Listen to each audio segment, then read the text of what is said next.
Halo,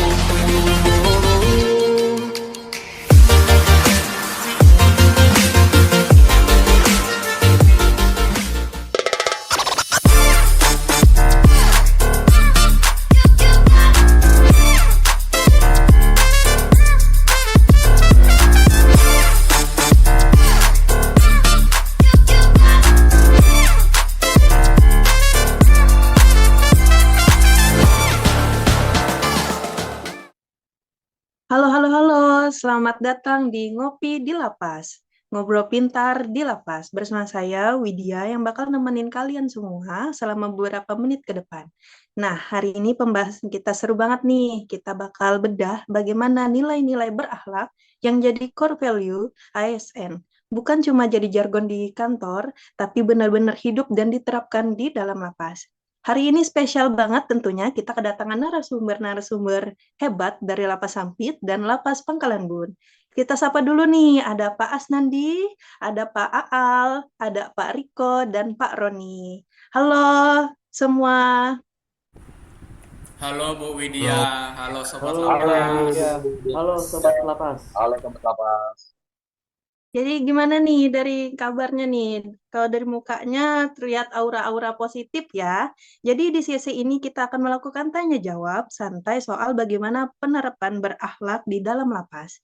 Sekarang kita lagi gencar-gencarnya nih ASN. Kita langsung aja ke pertanyaan pertama ya. Pertanyaan pertama, di lapas itu emang masih ada ya yang pelayanan yang ramah? Bukannya isinya seram-seram, Pak. Itu bagaimana tanggapan Bapak Nandi? Wah, makasih pertanyaannya Bu Widya. Jadi begini, stigma lapas serem itu masa lalu banget. Sekarang kita itu berorientasi pelayanan. Pelayanan kita bukan cuma buat masyarakat luar yang mau berkunjung, tapi juga buat warga binaan atau WBP yang berada di dalam lapas. Seperti itu. Oh, gitu ya, Pak. Untuk contoh konkretnya gimana tuh, Pak? Apakah ada penerapan kayak 3S, senyum, sapa, salam? Apakah seperti itu, Pak? Pasti, plus sekarang semua layanan informasi kunjungan sampai pengurusan pembebasan bersyarat itu free, alias gratis dan transparan.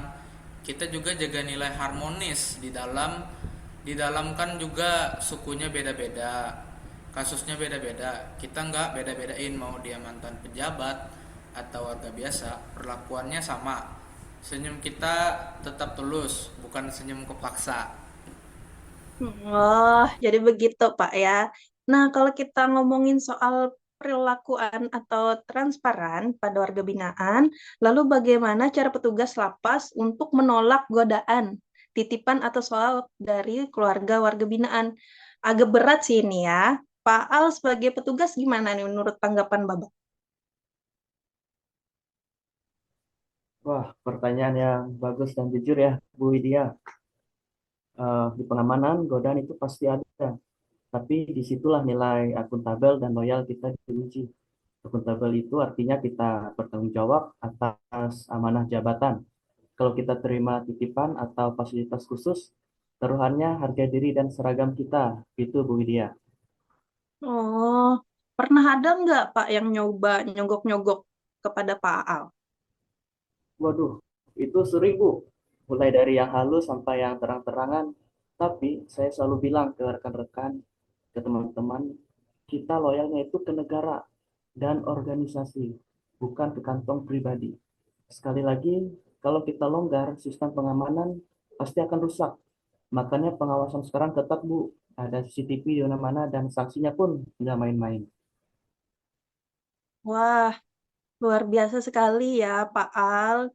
Kalau gitu kita lanjut ya. Untuk zaman sekarang kan serba digital. Di lapas emang masih pakai cara-cara jadul buat pembinaan narapidana. Ini untuk Pak Riko nih, gimana tanggapannya Pak Riko?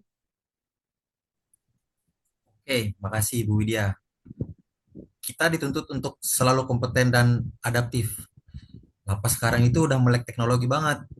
Kita punya aplikasi SDP atau sistem database pemasyarakatan.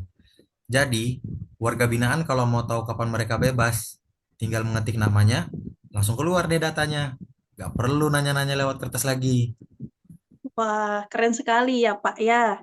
Jadi kita merambat lagi ke segi pembinaannya ya Pak ya. Kemandiriannya, warga binaannya itu gimana Pak untuk segi pembinaannya?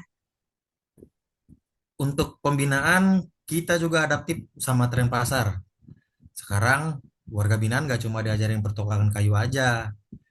Kita ajarin mereka banyak hal, seperti bertanam, berternak, menghasilkan kerajinan tangan, biar pas bebas nanti, kompetensi mereka itu relate sama kebutuhan industri saat ini.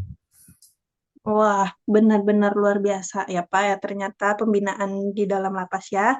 Nah, pertanyaan terakhir nih buat Pak Roni. Untuk Pak Roni, emang di lapas bisa jalan sendiri ya Pak, ngebina ratusan orang di dalam itu? Pertanyaan sangat bagus dan strategis ya Bu Idea ya. Jawabannya jelas tidak bisa. Nah, disinilah nilai kolaboratif memegang peranan kunci. Lapas tidak bisa jadi menara gading. Kami berkolaborasi dengan banyak pihak. Hmm, Contohnya biasanya kolaborasi sama siapa aja itu Pak? Wah, banyak sekali ya untuk pembinaan keagamaan. Kita kolaborasi dengan Kementerian Agama. Untuk pelatihan kerja, kita gandeng BLK, Balai Latihan Kerja, dan UMKM lokal.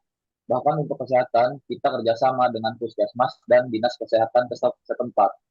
Sinergi ini yang bikin pembinaan di lapas bisa berjalan optimal. Super team saling bekerja sama. Oh, jadi begitu ya Pak ya. Wah, gak kerasa ya obrolan kita nih seru sekali dan membuat mata kita kalau lapas sekarang itu udah keren banget dengan nilai-nilai berakhlaknya.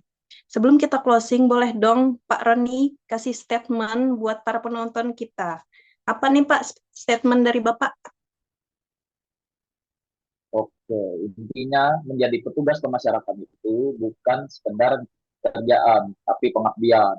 Dengan core values berakhlak, kami berkomitmen untuk memanusiakan manusia agar saat mereka kembali ke masyarakat, mereka bisa menjadi pribadi yang lebih baik. Gitu. Oke, luar biasa sekali. Bisa kita berikan tepuk tangan dulu buat keempat narasumber kita yang hebat-hebat ini. Kami ucapkan terima kasih untuk Sobat Lapas udah mantengin ngopi, yaitu ngobrol pintar di Lapas hari ini. Jangan lupa like, comment, subscribe. Tetap kreatif, tetap berakhlak. Dan saya Widya pamit undur diri. Terima kasih.